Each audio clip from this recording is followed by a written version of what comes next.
Correction de l'exercice 1. Donc soit A, B, C et D, 4 événements d'une même expérience aléatoire. On dispose des données suivantes, P de A, P de B, P de C, P de A et B, P de A union C et P de D. Calculer P de A bar, P de B bar, P de C bar, P de D bar. Donc on sait que A bar, B bar, C bar et les bars sont des événements contraires des événements ABC. Donc on connaît une propriété du cours, on sait que la probabilité, donc question 1, de A plus la probabilité de A bar, c'est-à-dire la probabilité de l'événement contraire de A, doit toujours être égale à 1. On a vu celle-là. Et ici, on fait moins P2A à gauche, moins P2A à droite. Donc regardez, donc si je fais P2A plus P2A bar, j'effectue moins P2A à gauche. Et ce que je fais à gauche, je fais à droite. Donc je fais moins P2A à droite. Donc il reste P2A bar est donc égal à 1 moins la probabilité de l'événement A. Donc en fait, ces deux formules, ces deux propriétés sont les mêmes. P2A plus P2A bar est égal à 1. C'est la même propriété que P2A bar est égal à 1 moins P2A. Alors on répond à la question, donc P2A bar. Donc comme P2A vaut 0,58, P2A bar ça vaut 0,42. Et on justifie car P2A plus P2A bar c'est bien égal à 1. Donc ça, c'est première justification. Deuxième justification, c'est d'écrire que P de A bar, c'est égal à 1 moins la probabilité de l'événement A, ce qui donne 1 moins 0,58, ce qui donne bien 0,42. Donc, deux justifications pour cette question. Soit vous écrivez directement que P de A bar égale 0,42 et on justifie en disant car P de A plus P de A bar est égal à 1. Ou deuxième justification, on dit que P de A bar c'est égal à 1 moins la probabilité de l'événement A est égal à 0,42. Ensuite, P de B, donc là, P de B vaut 0,25, donc celle-là on peut la faire de tête, donc P de B bar est égal à 0,75, car P de B plus P de B bar est égal à 1. Encore une fois, il y a les deux façons de justifier, j'écris les deux. On aurait pu aussi dire que P de B bar c'est égal à 1 moins la probabilité de l'événement B, ce qui donne 1 moins 0,25, ce qui donne bien 0,75. Ensuite, P de C bar. Allez, là, je vais faire qu'une seule méthode. Allez, P de C bar. Ah, celle-là de tête, elle n'est pas si évidente que cela. Donc là, on va poser que P de C bar, c'est égal à 1 moins la probabilité de l'événement C, ce qui donne à 1 moins 0,179. Et ça, vous n'aurez pas le droit à la calculatrice, donc soit vous arrivez à le faire de tête, sinon on pose le calcul. Alors, faut poser, donc je rappelle que à la main, si vous devez soustraire deux nombres, il faut bien aligner le chiffre des unités avec le chiffre des unités, et que 1, c'est pareil que 1,000. Donc, il faut bien aligner le chiffre des unités, chiffre des dixièmes, chiffre des centièmes, chiffre des unités. Et donc là, c'est à vous de regarder des tutos. Ça, je rappelle que vous avez pris à l'école primaire ou en 6e comment on soustrait ça. Donc 0, comme c'est plus petit que 9, il faut que j'enlève une unité là, une unité. Donc là, je vous rappelle, on barre le 1. Bon, bref, vous regardez un tuto internet comment vous posez ça. Mais en tout cas, on trouve 0,821. Ça, je vous conseille de regarder des vidéos de tutos. Ça, c'est des cours d'école primaire et de 6e qui vous réapprennent à comment on pose une soustraction. Donc 0,821. Et si vous avez un doute, on peut vérifier. Par contre, si on fait 0,821 plus 0,179, on a bien aligné les chiffres des unités, dixième, centième, millième. 1 plus 9, ça fait 10. Donc il est 0, on retient 1.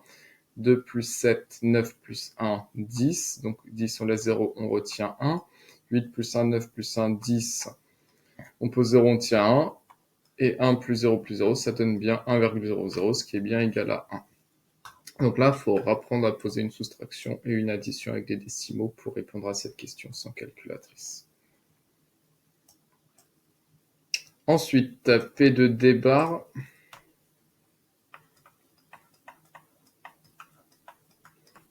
Donc là, hop, P2D c'est 1 tiers, donc P2D bas, on sait que ça va être égal à 2 tiers, car vous savez que 1 tiers plus 2 tiers, les deux fractions ont le même dénominateur, donc on laisse sur 3, et 1 plus 2 ça fait 3, et 3 divisé par 3 est bien égal à 1. Donc ça c'est la première méthode. Et la deuxième méthode, c'était d'écrire que P2D bar, c'est égal à 1 moins la probabilité de l'événement D, ce qui donne 1 moins la probabilité de l'événement D, c'est 1 tiers. Alors là, on a un nombre qui n'est pas sous la forme d'une fraction, donc 1, c'est pareil que 1 divisé par 1. Et pour les mettre au même, et pour les soustraire, il faut les mettre au même dénominateur, donc on va multiplier par 3 au dénominateur et par 3 au numérateur.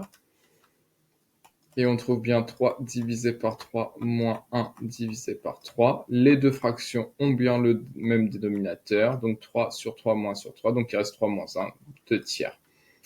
Voilà pour la question 1. Donc au contrôle, vous faites avec la méthode de votre choix à chaque fois. Moi j'ai présenté les deux méthodes, vous faites avec la méthode de votre choix. On va passer à la question 2. Calculer la probabilité de l'événement A union B, notez P2A union B, donc ça c'est du cours, hein, P2A union B. Donc c'est du cours, donc c'est égal à la probabilité de A plus la probabilité de l'événement B moins la probabilité de l'événement A intersection B.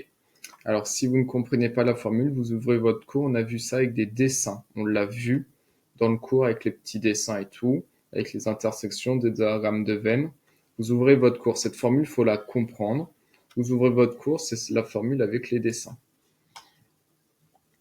Alors, hop, ce qui nous donne la probabilité de l'événement A, 0,58,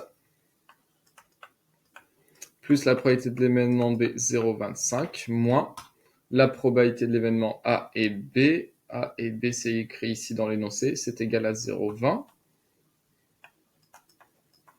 On effectue les opérations de gauche à droite, donc 0,58 plus 0,25, donc ça donne 0,58, 0,68, 0,78, donc 0,83. Donc il reste 0,83 moins 0,20, et ce qui donne 0,63.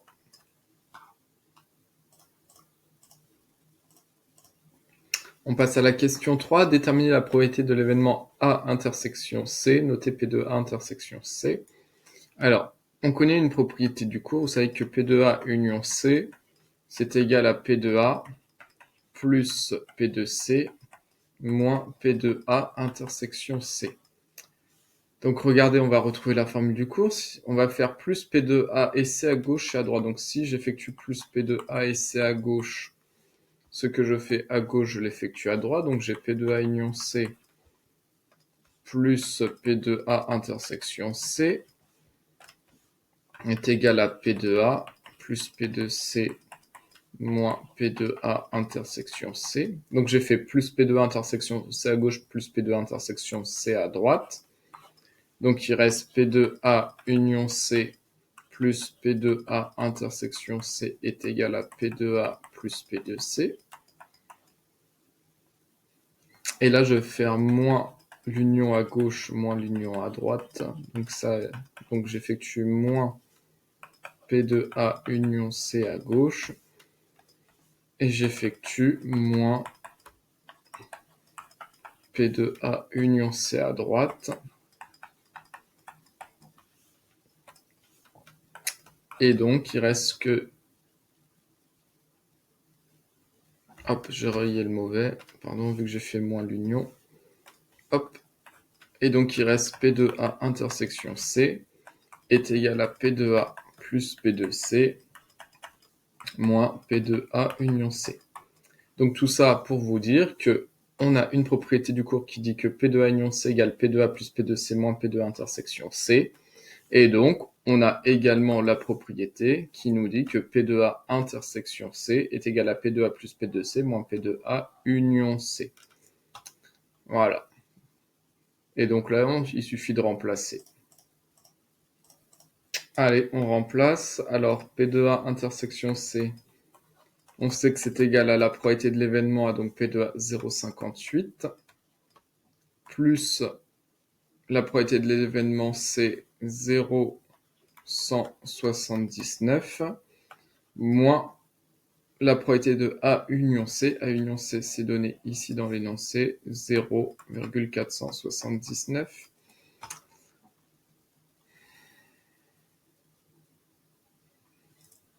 Hop.